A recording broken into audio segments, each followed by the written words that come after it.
Good morning, everyone. Welcome to our worship. I'm Benjie Messer, music director here at the Unitarian Universalist Congregation of Phoenix, and I'm leading today's service. Reverend Christine is at the UU Church of Surprise this weekend as part of a pulpit exchange. In this time when we are physically distant from each other, I'm so glad to be with you in this way. The Unitarian Universalist Congregation of Phoenix strives to be a spiritual community for our time, focused on diverse theological perspectives, radical inclusion, and with justice and equity shaping everything we do.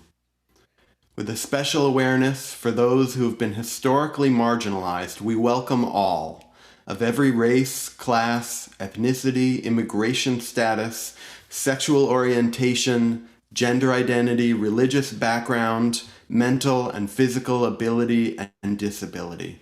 We welcome your whole self, your family, into our worship as we build a community of kindness, caring, courage, and hope. As we honor the Jewish High Holy Days today, I'll remind you that we refer to ourselves as a congregation and not a church, specifically to better welcome Jews, Muslims, and others who don't have Christian heritage.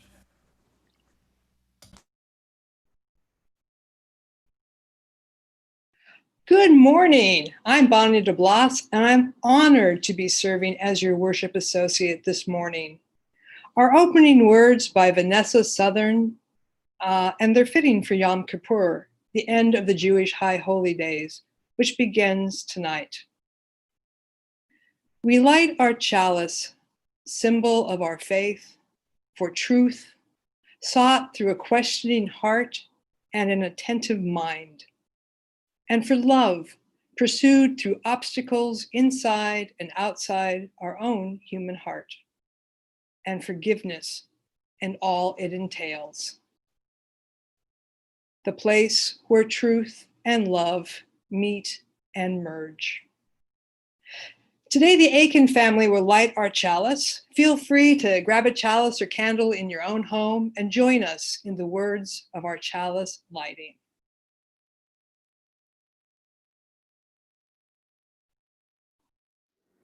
Love is the doctrine of this congregation. The quest for truth is our sacrament, and service is our prayer. To dwell together in peace, to seek knowledge and freedom, to share our strength and fellowship, thus do we covenant.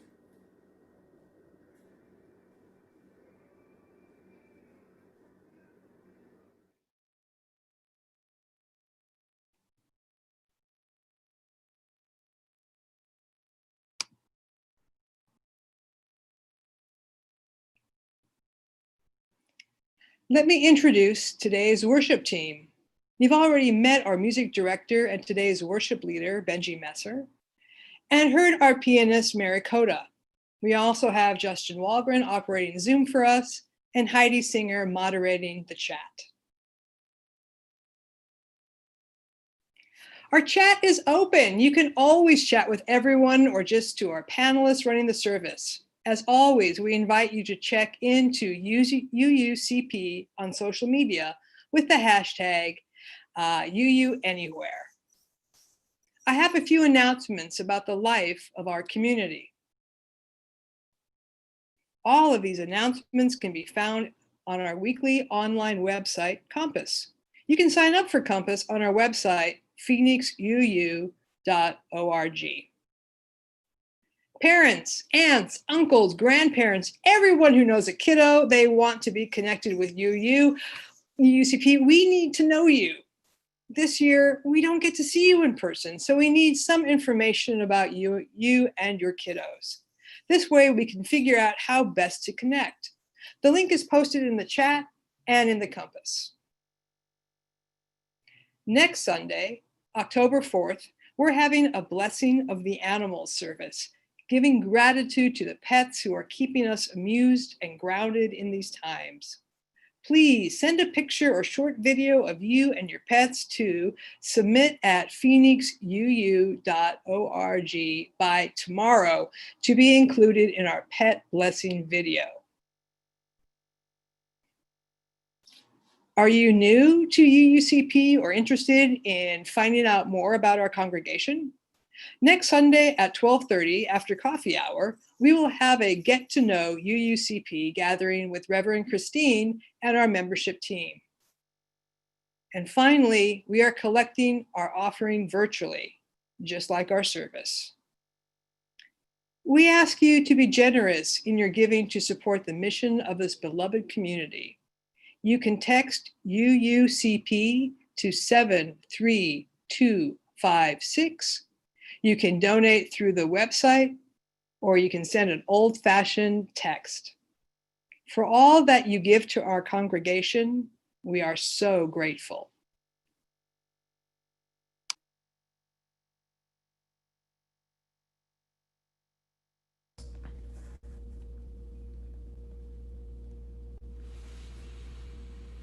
In honor of the High Holy Days, today's service focuses on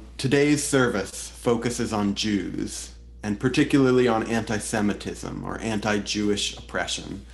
I'd like to sing Shabbat Shalom with you. I know it's not actually Shabbat, that ended last night, but it is the time that we set aside each week to be together, and that's good enough for me. So, and this is one that I know many of you know.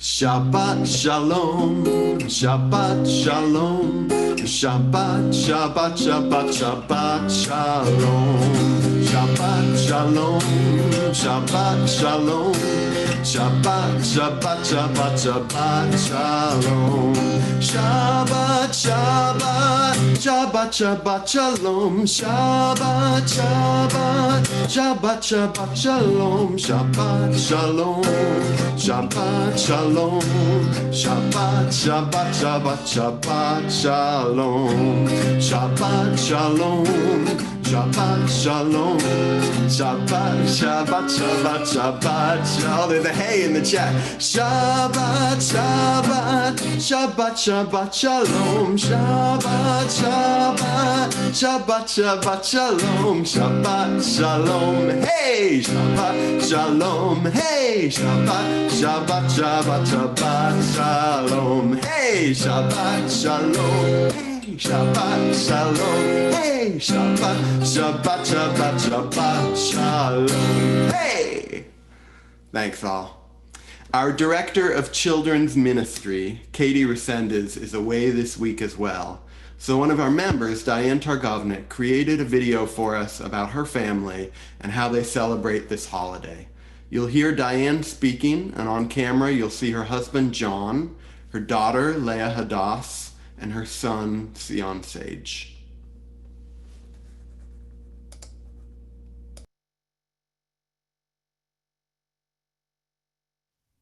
Rosh Hashanah is the Jewish New Year. It's not the type of New Year celebrated with fireworks and sparkling champagne. Sure, we have a shofar blowing and Manischewitz to bring in the year 5781, but trust me, it's not the same. To celebrate, we light our candles, we drink our wine, and we use a round challah that helps us remember that though time is linear, life is really one repeating cycle. Then we dip our apples in honey and sing. But Rosh Hashanah is more than just that. It is the beginning of something larger. You see, after the celebration comes the 10 days of awe. On Rosh Hashanah, we get written into the book of life for this coming year, but it is no guarantee. To help solidify our chances of being sealed in the book of life, which happens on Yom Kippur, we are commanded to spend the next 10 days performing teshuvah. Teshuvah literally means return in Hebrew. For Jews, it is a returning to our true selves, and we do this by realizing how we have hurt others in the past year. But we just can't realize the pain and mistakes we have made and pray them away. No, we must actually apologize to those we have hurt. And then on Yom Kippur, we apologize for the hurt we have done to the larger world. Rosh Hashanah is different for all of us this year. Of course, there is the pandemic, but there is also increased anti-Semitism. My family is here in the United States because my ancestors, mainly grandparents, left their homes in Eastern Europe so as not to die in what would become the Holocaust. Yet I am left mute and questioning when my daughter recently asked me if anyone would help if they came for the Jews yet again. I refused to repeat history's unkind answer to her. Instead, I explained that we must stand together with all oppressed, and then we can all rise together. And then it will truly be a sweet new year. Shana Tova Umetuka.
It is a time when we share the joys and sorrows of our community.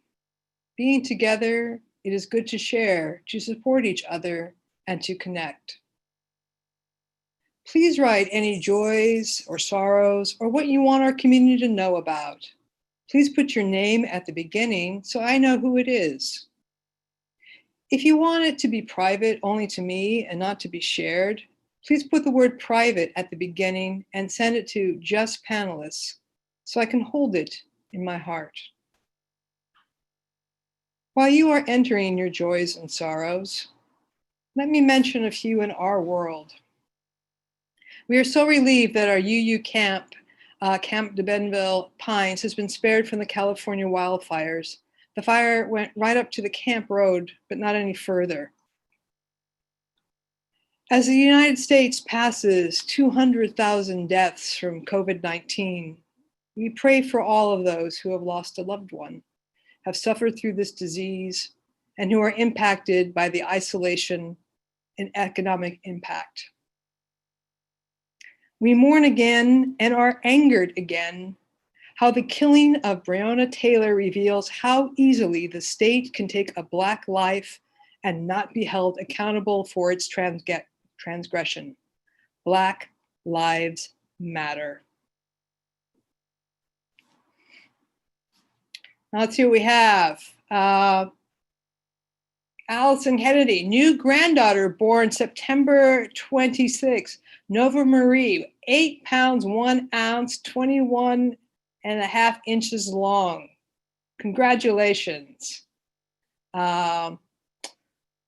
Sorrows, our kids are new to Phoenix and very lonely, missing their friends in the Midwest. Their online teachers are doing so well, and that's a joy, from Nora McInerney. Amy Miskell, Stephen's back pain has flared up again. Please send him healing thoughts, and thank you. I'm sorry to hear that.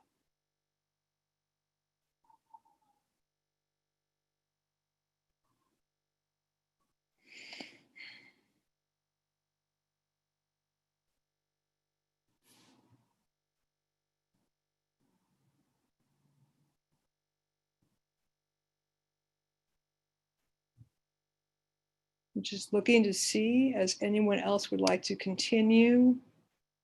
For those who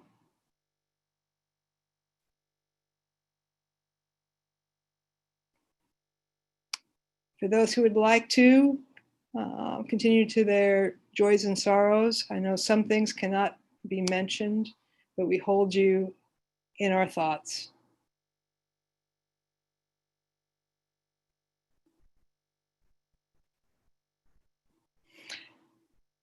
I invite you into a time of prayer and meditation. Settle into your seat. Release the tension in your body. Take a breath. Just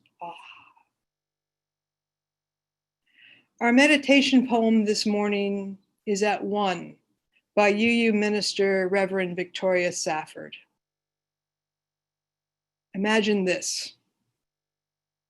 On the days between Rosh Hashanah and Yom Kippur, every fall, every year, the people make their peace with anyone they have wronged or slighted or injured or in any way neglected in the past 12 months. The task is not to patch things up, smooth things over, reach a compromise, or sweep mistakes and uneasy memories under the rug. The task is not to feel better. The task is ownership. The goal is truth for its own redemptive sake. I did this. I said this to you, and it was wrong. I neglected this. I botched this. I betrayed you thusly.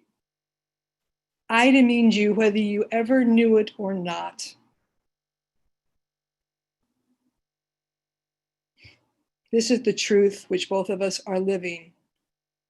I ask you to forgive me. Imagine how many deep breaths you would need to take. Imagine how many doors you'd have to knock on, how many phone calls you'd have to make, how many letters, how many lunches and coffees, how many awkward moments with your children and your parents and with strangers, that cashier to whom you spoke so sharply. Awkward is not irrelevant. The task is not about comfort. It is about truth, about wholeness and holiness. Restoration. Imagine this. Someone has been preparing all year to speak with you, to write with you, to ask you a hard question. Perhaps in some ways not quite conscious, you have even known this, and you have been preparing too. Finally, you answer the door or the phone or open the letter with shaky hands, and there it is, what you thought you've been longing for but really have dreaded. Someone is asking your forgiveness. The task is not about comfort, it is about truth. Awkward is irrelevant. You get to choose now. You have to choose whether and how you will participate in restoration. Abandon the pleasant piety that claims knee-jerk forgiveness as the unquestioned moral course. You get to choose which way will be the right way in this case, between you as persons and with your gods. What response will make the world more whole? Imagine Something in us, something yearns in us to come around right. Something creaky, rusty, heavy, almost calcified within us tries, in spite of us and all our fears, the self-deceptions, to turn and creak and turn again and come around a little truer. Something in us stretches toward conversion. Imagine healing wholly from within.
I wrote this lyric essay in response to the 2016 election results. Soon after, it was published along with the words of other queer authors trying to find solace in the fact we had suffered in the past and survived, so survival was still possible, even in the present circumstances. I share these words as we need them, such as reminders even more today. The translation of the Kaddish is taken from the conservative Jewish prayer book. The long tale of the day. Shut off the alarm at 5, at 6. Brush teeth, brush hair, grab a coffee and donut, drink a cup of tea, eat a 3-minute egg and toast, drive to his house, take the metro to his condo, take a cab to her apartment, cut the grass, trim the hedges, rake the leaves, arrange flowers in the yellow vase, wash his car, wash his back patio, wash his back, wash her hair, sit together in the sun, watch the rain fall, feed his cat, take her dog for a walk, take her bird to the vet, make a shopping list, order groceries, pick up groceries, put them away, go through his albums, put on Bet, put on Cher, put on Pet Shop Boys, put on Monteverdi, rent a video, rent 2, read aloud a book of poems, read aloud the Sermon on the Mount, read aloud the Tibetan Book of the Dead. May his great name grow exalted and sanctified in the world that he created as he willed. May he give reign to his kingship in your lifetime and in your days, and in the lifetimes of the entire family of Israel, swiftly and soon. Now say, Amen. Bundle him in blankets and a striped scarf, a blue beanie, woolen socks on her feet. Drive him to one appointment. Drive him to the next. Wait. Get his prescriptions, order his prescriptions, pick up her prescriptions. Buy weed from the neighbors across the hall, from the guy working behind the bar, from the friend of a friend of a friend who knows someone. Get the money from his wallet, get the money from your wallet, get the money from the trick's wallet. Make soup, make bread, make tea, pick up a pizza, pick up a carton of ice cream, buy another case of Ensure. Give him the joint. Make him inhale. Make him eat. Hold the spoon to her lips, the cup to his. Wipe his mouth. Wipe his ass. Change his diapers. Change her nightgown. Change the sheets. Buy more detergent. Buy more bleach. Buy more gloves. May his great name be blessed forever and ever.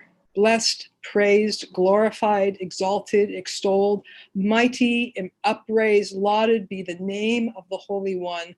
Blessed is he beyond any blessing and song, praise and consolation that are uttered in the world. Now say, Amen. Air out the guest bedroom. Order a cot. Fix the sofa bed. Vacuum under the table, under the chairs. Dust the shelves and the cabinets, the bookcase, the television and the VCR. Dust the photos of the beach party, the photos of the Christopher Street parade, the photos of the trip to Disney World. Put the photos in a brown box. Leave the photos where they are. Wipe down the counters, wipe down the stove, clean the refrigerator, clean the bathroom, throw out the garbage, wash the sheets and towels, put them out. Pick up his mother from the airport. Pick up his mother from the gas station. Pick up her mother from the other side of town at the gas station where no one she knows will recognize her or your car. May there be abundant peace from heaven and life upon us and all Israel. Now say, Amen. Come when his mother calls at 2 a.m. on a Thursday, at 3 p.m. on a Monday.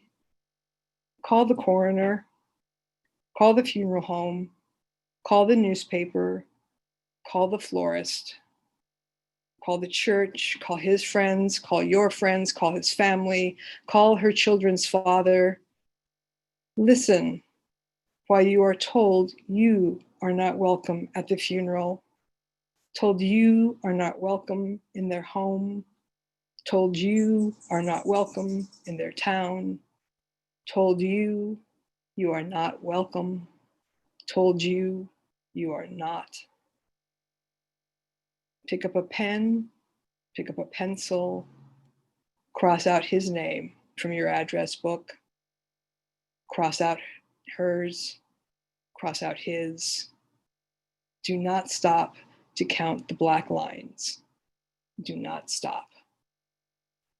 He who makes peace in his heights, may he make peace upon us and all Israel.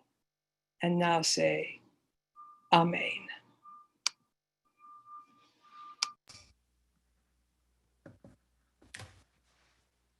Thank you, Bonnie. Since we live in the Southwest, I don't want to have a service about Jews without mentioning crypto-Jews. In the 14th and 15th centuries, many Jews fled the Spanish Inquisition by coming to the Americas. They publicly converted to Catholicism, and their Jewish heritage was hidden, so they're known as conversos, hidden Jews, or crypto-Jews. When the Mexican Inquisition began, many fled north to what is now Arizona and New Mexico. And today, many Mexican heritage Catholic folks around us are rediscovering their Jewish background. So here's a song to celebrate them. The song is actually from Sarajevo in the Ladino language, which is an old variant of Spanish that survived in Sephardic Jewish communities. It's sung by Consuelo Luz, a Jewish singer who was raised Catholic and lives in Santa Fe, along with artwork by the New Mexican artist Anita Rodriguez that celebrates her crypto-Judaic heritage.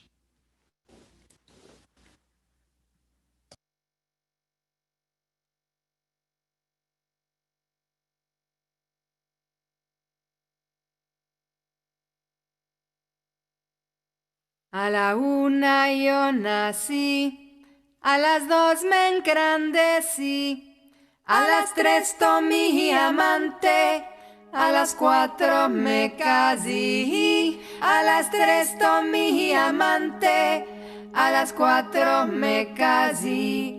Alma, vida y corazón, alma, vida y corazón. Dime, niña, ¿dónde vienes? Que te quiero conocer. Si tú no tienes amante, ay, yo te haré defender. Si tú no tienes amante, yo te haré defender. Alma, vida y corazón, alma, vida y corazón.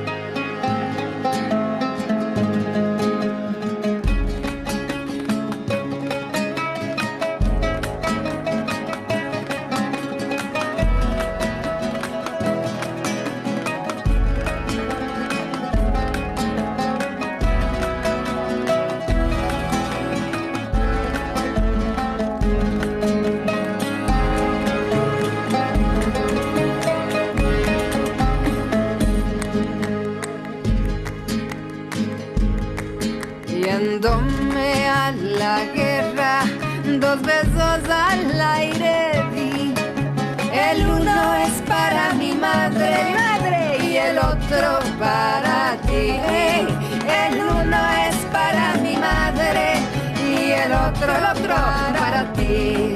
Alma, vida y corazón, alma, vida y corazón, alma, vida y corazón. Alma, vida y corazón.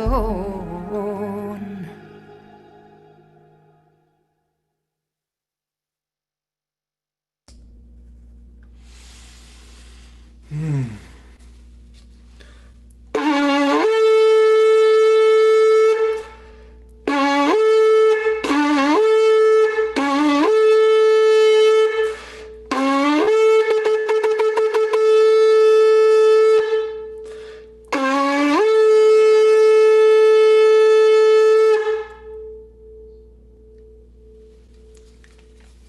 is the shofar, the ram's horn. It's been the sound of the Jewish New Year for 2,500 years. As a Jew in our Unitarian Universalist community, Happy New Year to you, Shana Tova. Also, I want to tell you, while that video was on, I looked through the whole list of attendees, and it's so great to know that you're all here. So last year, I actually got a shofar gig. That's an unusual thing. Most congregations just have a member play. As you can see, it's not a very sophisticated musical instrument. Basically, it just needs to be loud. But there was a Jewish club in a planned community on the west side of town that didn't have services normally, and they would hire a retired rabbi to lead High Holy Day services once a year. And last year, they didn't have anyone willing to play, and that rabbi found me. Now, we had seen more anti-Semitic violence in 2018 in the US than we had in generations. All of the local synagogues had started having armed guards during services. And when the rabbi spoke, he sounded really depressed. Basically, his entire sermon was, "We thought we were safe. We're not. We thought we could trust our neighbors. We can't. I'm sorry I don't have better news." That was basically it. I feel more hopeful than he did. I know that you're all potential allies to Jews. In this sermon, I'll share a few things that I think will help you be allies to Jews. I'll explain some basics about anti-Semitism, which is back, but also never left. I'll give a few examples of what it looks like, from little microaggressions to full-fledged conspiracy theories, and I'll share a little about the movement to end it. So let me take you back to the European Middle Ages. Land at that time was ruled by lords under the permission of the Catholic Church. As trade developed, lords wanted to be able to get interest when they loaned money, but the church forbade Christians from lending money. And so the lords required Jews, because they weren't Christians, to be their money lenders. We were peasants, we were considered dirty because we weren't Christian, but we had a culture of reading and writing. And so we were able to fill key jobs in government and banking.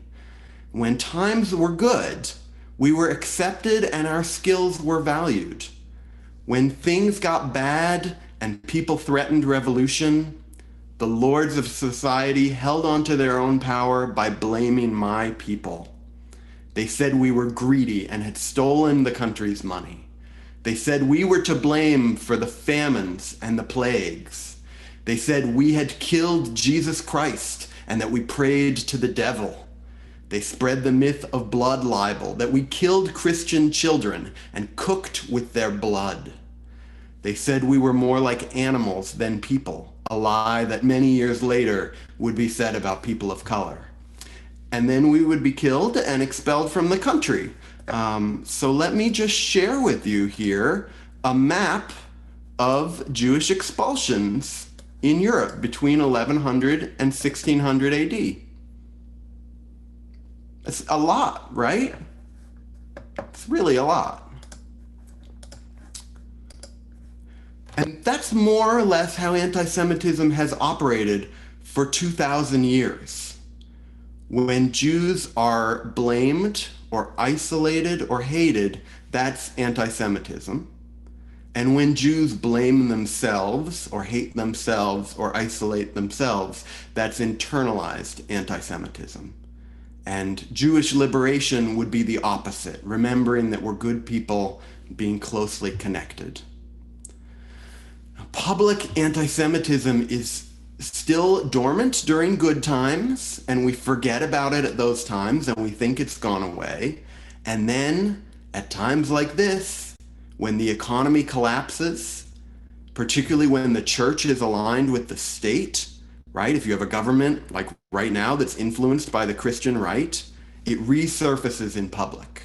That's why we've seen so much more anti-Semitism in the last few years. And all of those lies from the Middle Ages about my people have survived in one way or another. Each of us has grown up with and learned some anti-Semitism, including us Jews.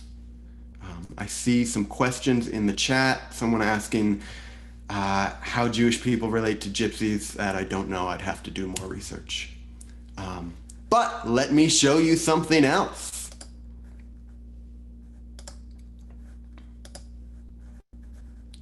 Let's see.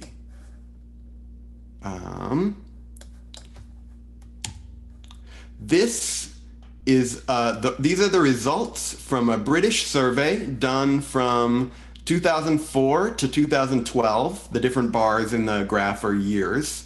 When you look at the middle two statements, you can see during those years, when shown the statements, Jews have too much power in the business world, or Jews have too much power in the international financial markets, about 15%, or 1 out of every 6 people, categorized that statement as probably true.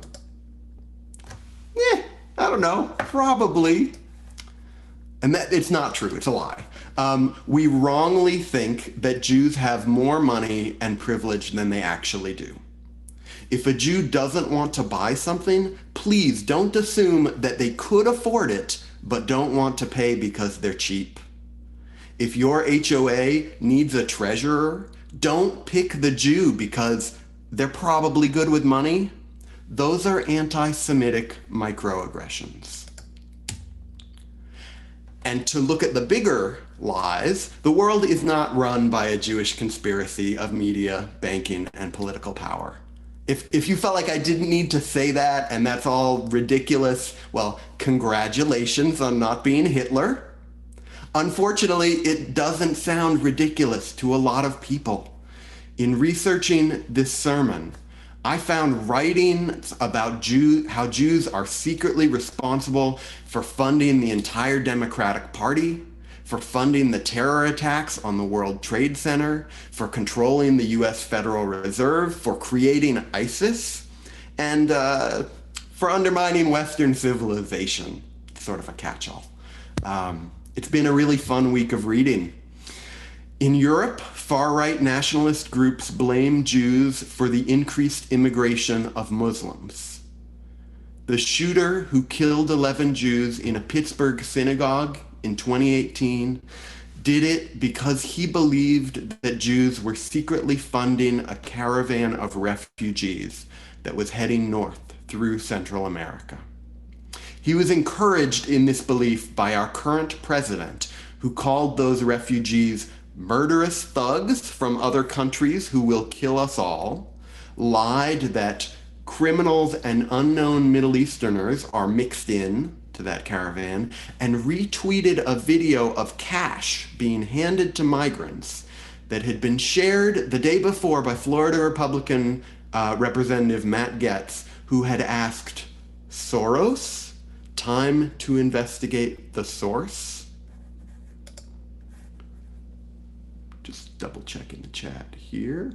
All right. To understand that last bit I said about Soros, you have to know that anti-Semitism is often communicated in dog whistles, code words that refer to these big lies without having to say the word Jews. Common anti-Semitic dog whistles are elites, globalists, European-style socialists, the deep state, Zionists, when used to refer to Jews anywhere as opposed to the political party, and also name-dropping wealthy Jews like George Soros or the Rothschilds. If you think I'm stretching and that maybe dog whistles aren't real, let me give you another example.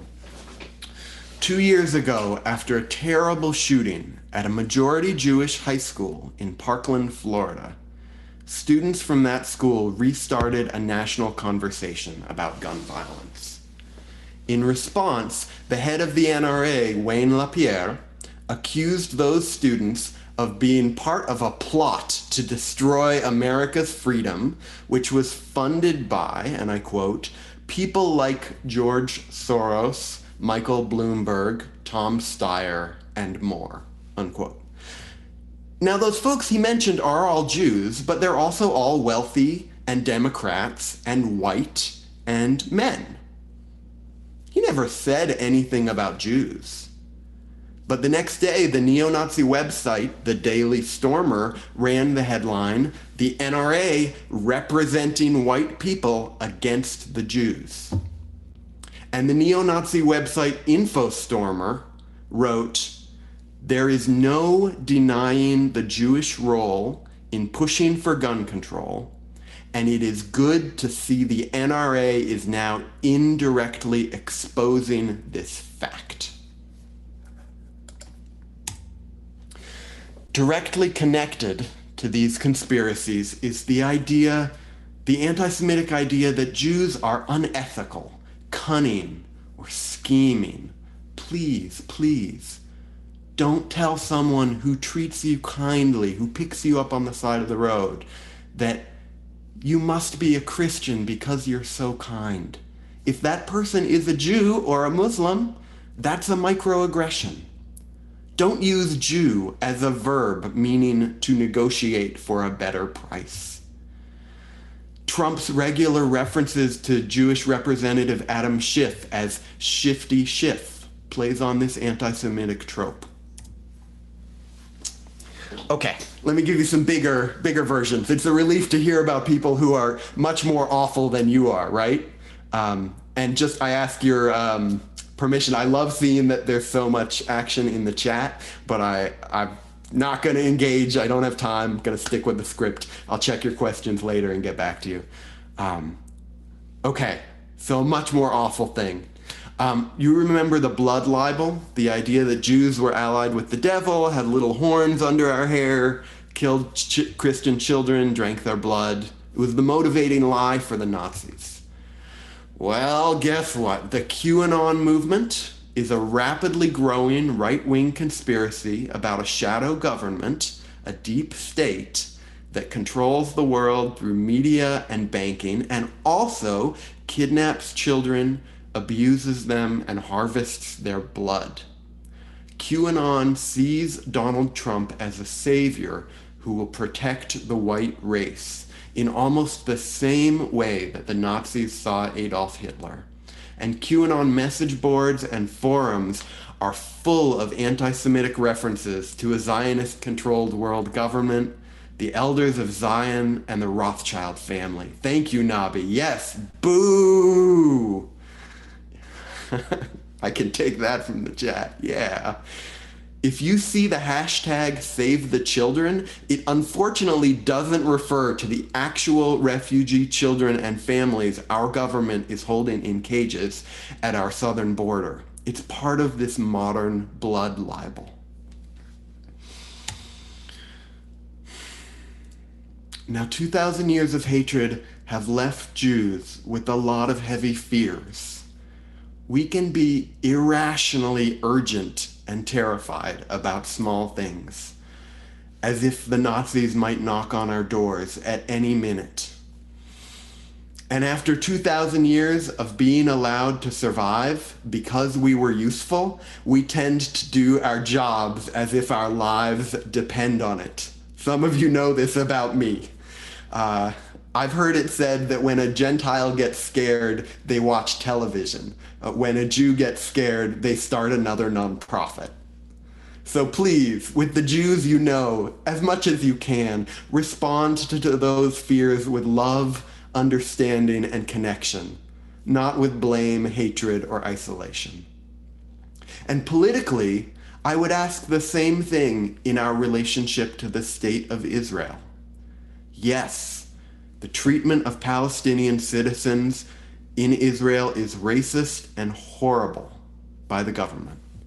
We can and should organize and speak up against those policies in support of Palestinian lives and in support of Palestinian liberation. But blaming and hating and isolating Israel for those policies isn't helping. In fact, it plays into a pattern of anti-Semitism, and it makes Jews more afraid. Also, please remember that in the wider picture, Israel is part of this pattern of Jews being required to do key jobs for the ruling class and then attacked as if they were in charge. By hosting US military bases and buying massive amounts of US-made weapons, Israel is a key military base for the United States. If you blame Israelis for being colonizers, it's true, but if you don't blame the US at the same time, you're missing the bigger picture.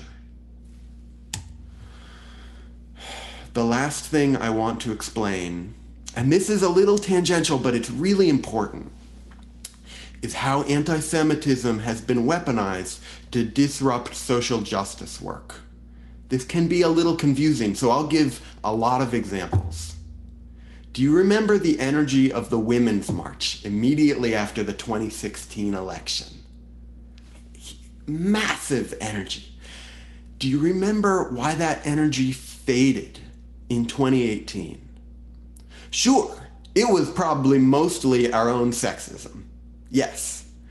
But also, one of the march organizers, Linda Sarsour, was accused relentlessly of being anti-Semitic because of a personal connection to the anti-Semitic minister, Louis Farrakhan.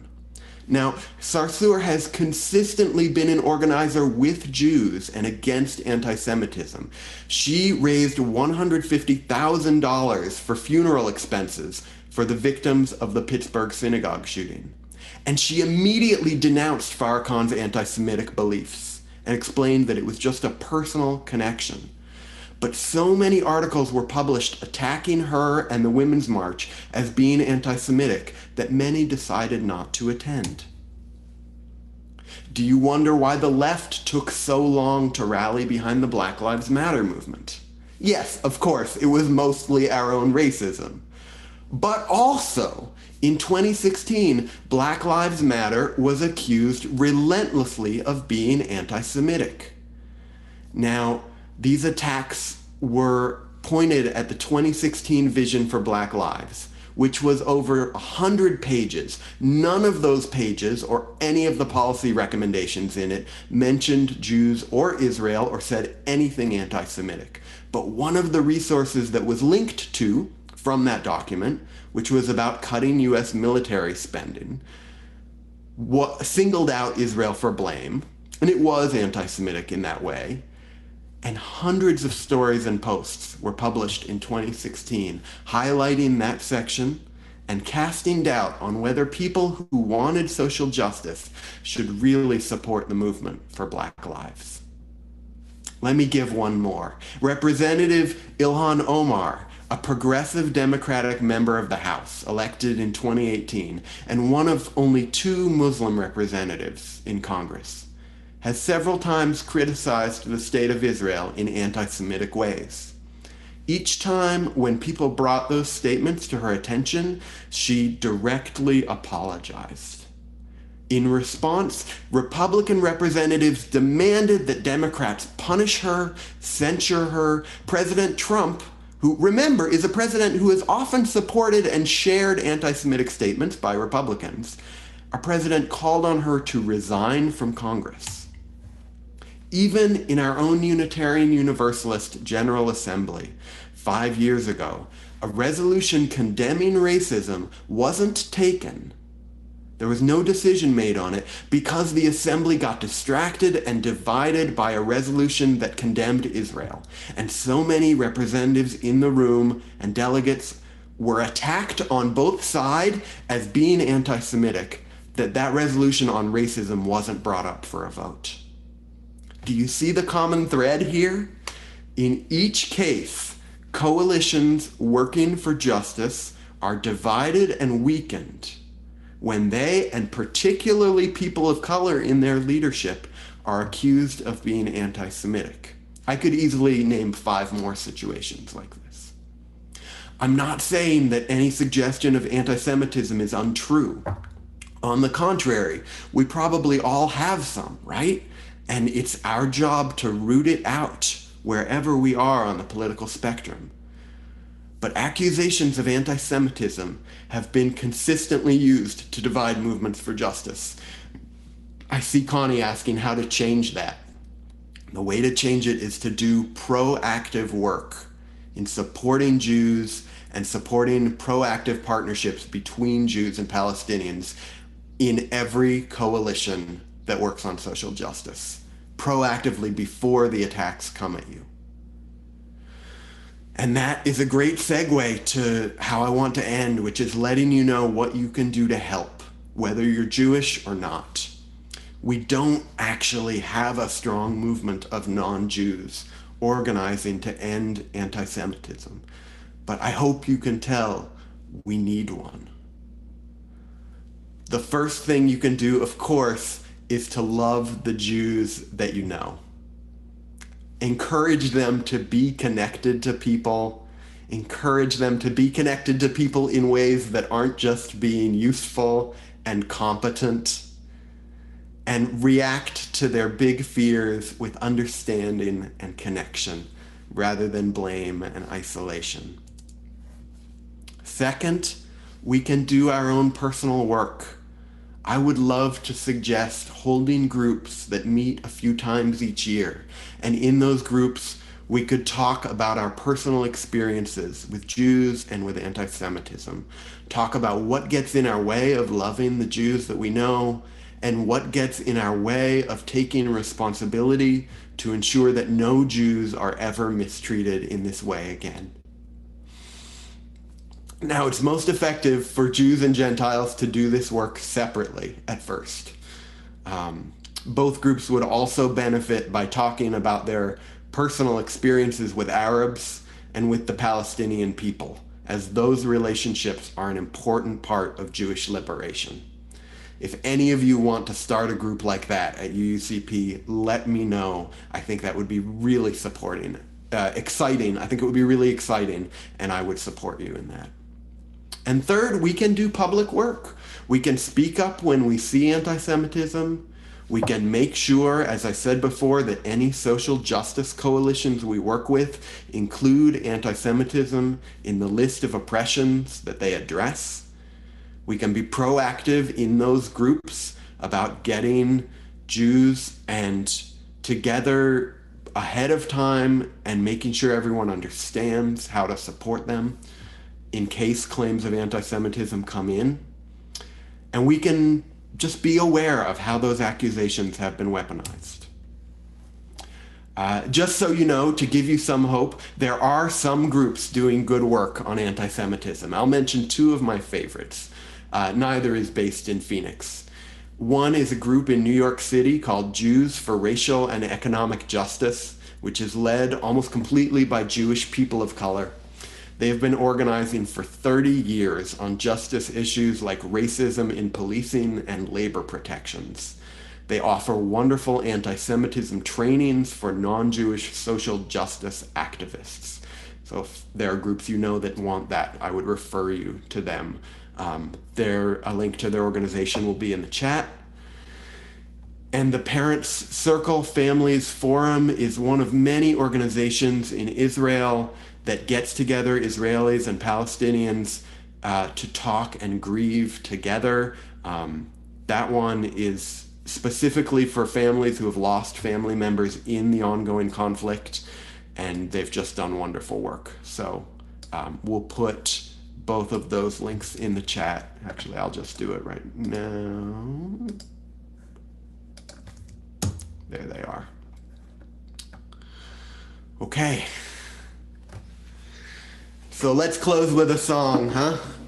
Let's close with a Jewish protest song called Olam Chesed Yibaneh.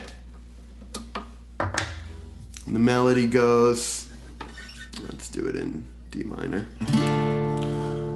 Ooh, dee dee die die die die die.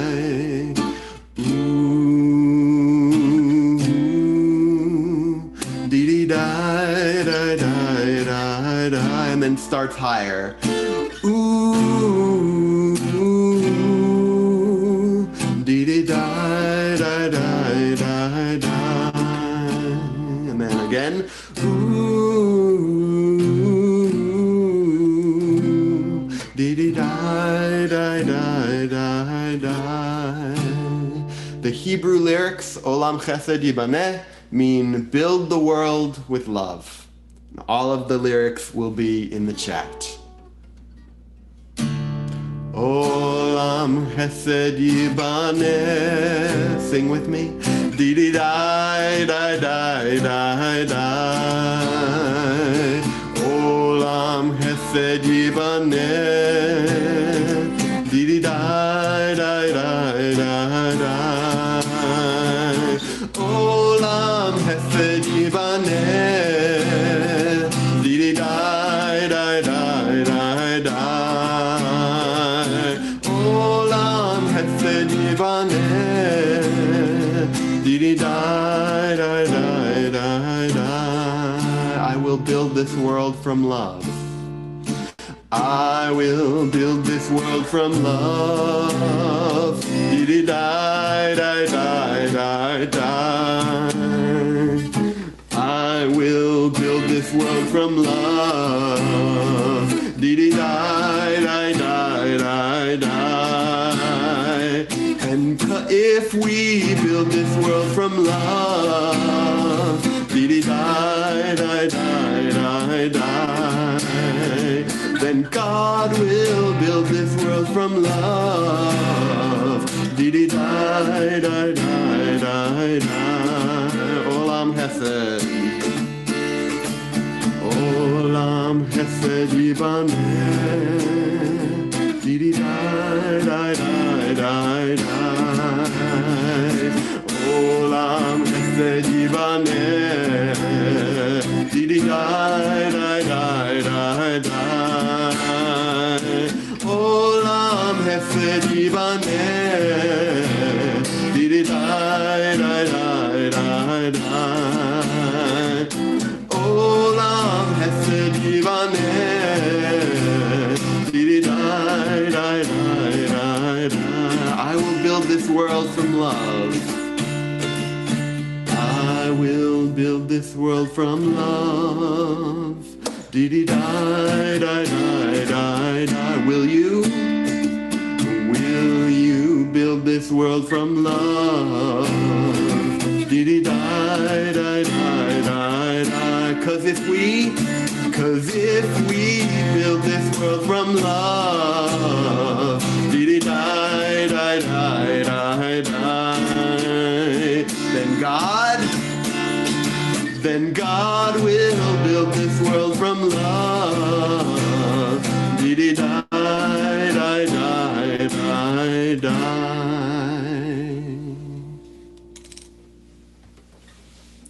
In a few minutes, our service will end, and we'll have a chance to check in with each other, both in a large group and in smaller groups.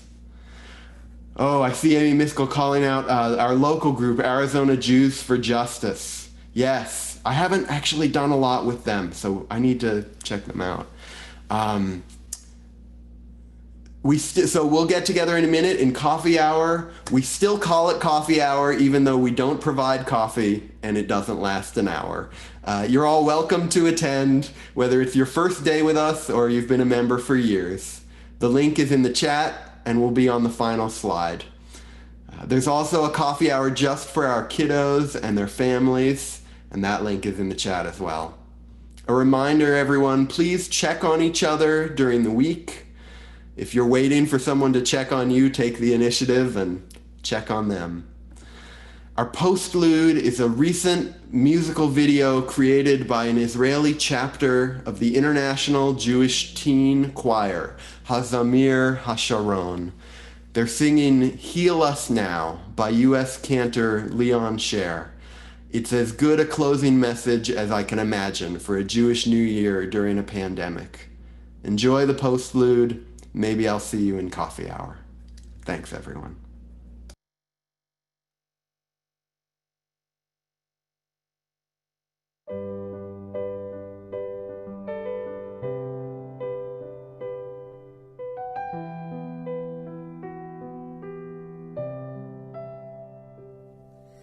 רפאנו אדוני ונרפא,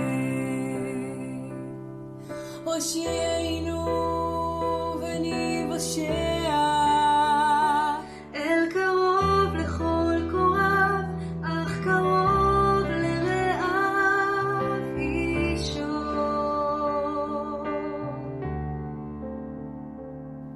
We pray for healing of the body. We pray for healing of the soul, for strength of flesh and mind and spirit. We pray to us again,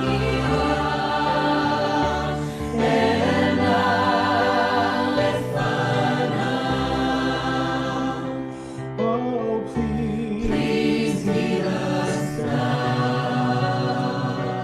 רפואת הנפש ורפואת הגוף, רפואה שלמה, אלה לפניו. Oh, please heal us. Please heal us. רפואת הנפש ורפואת הגוף, רפואה שלמה.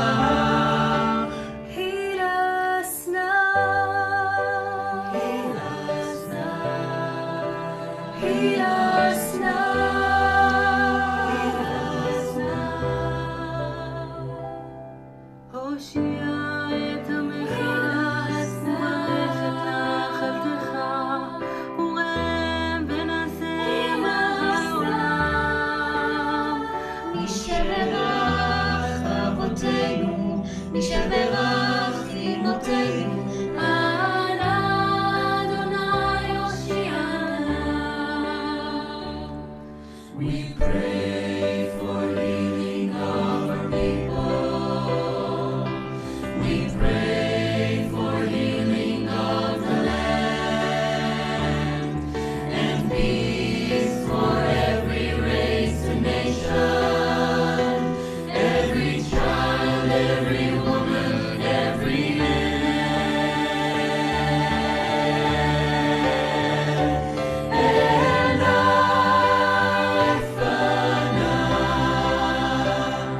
oh, please heal us now. Please heal us